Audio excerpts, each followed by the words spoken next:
ẹ jẹ́ ká wo ọ̀rọ̀ kan ṣẹlẹ̀ níjàmbá bí aláṣẹ Yorùbá Olúṣẹ́gun Àjàyí ṣé ọ̀gá yẹn ni àbí èso ọ̀gá yẹn. Aláṣẹ Yorùbá yìí ṣe ọ̀gá mi and mo kọ̀ dé lẹ́tù rí gẹ́gẹ́ bí ọ̀rẹ́ or mentor torí pé ìgbà tí máa súnmọ́ bá kíni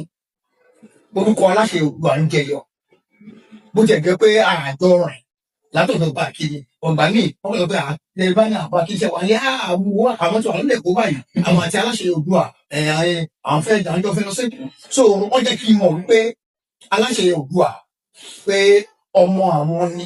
nínú ọ̀rọ̀ ìgbà tí Aláṣẹ Yorùbá náà òun náà jẹ́ kí n mọ àwọn àtúbà kíní kó nígbèsí ayé òun kóun tó lè di gbajúgbajà sọ̀rọ̀sọ̀ so that is just it and nígbà tí màá bẹ̀rẹ̀ newspaper review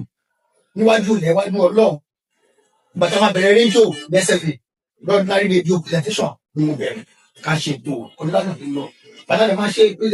newspaper ìkókò núùbù èròyìn Ṣẹ́gun Àjàyí ló wọ́n pè mí alẹ́ lọ́rọ̀ iṣẹ́ ní interest mo ní tí bá ní wá ṣe ẹ̀kọ́ bàbá kì í sọ wọ́n ní bàtí náà ti accept pé tí bá ní interest bí akóyè yìí máa bọ̀ mo ní okay no problem kí máa bọ̀ Super FM so èmi àti ẹ̀ lájẹ mo wá pè mí wá Super FM àti bá a kí ni àfijọ́ bẹ̀rẹ̀ ìròyìn ojú káyé nígbà tí ìròyìn ojú káyé kọ́kọ́ wà so lájọ kà á fún bí ọdún kan lé. ní pẹ̀lú Aláṣẹ mo gbọ́ pé wọ́n lè gbà fúnra yín o. Àtẹ̀mí Aláṣẹ Yorùbá. Bẹ́ẹ̀ wọ́n ní gbà fúnra yín ọ̀rọ̀ yín dàbí ata àti ojú. Èmi àti àjọ dúró takùrọ̀ sọ fúnra wa ní tábàjọ ìra wa níta àjọ máa ń kíra wa ní. Àìmọye bí láti jọ gbà wọ́ọ̀dù wọ́n fẹ́ fún wọn láwọ̀dù ẹ fún mi láwọ̀dù òun kan ló kọ́ kí mi àlẹ́ àgídí kan ẹ̀kọ́ ìdájá àdémi ọ̀kà ayé gídí kan àpọ̀gèdè kúmọ̀ gàdẹ̀ a máa ń bá ara wa ṣe kò tásí mi rí kò bú mi lórí afẹ́fẹ́ rí àfẹ́ tó bú mi ò gbọ́ èmi náà ò lẹ̀ bú lórí afẹ́fẹ́ rí.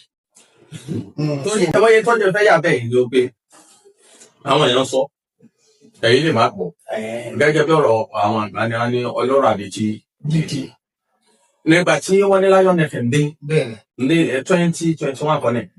ọdún bàtàn dé ẹ̀yin náà bẹ̀rẹ̀ program kan ẹ̀ ń pè ní Fàájì Unlimited ẹ̀ ń ṣe ní Monday to Friday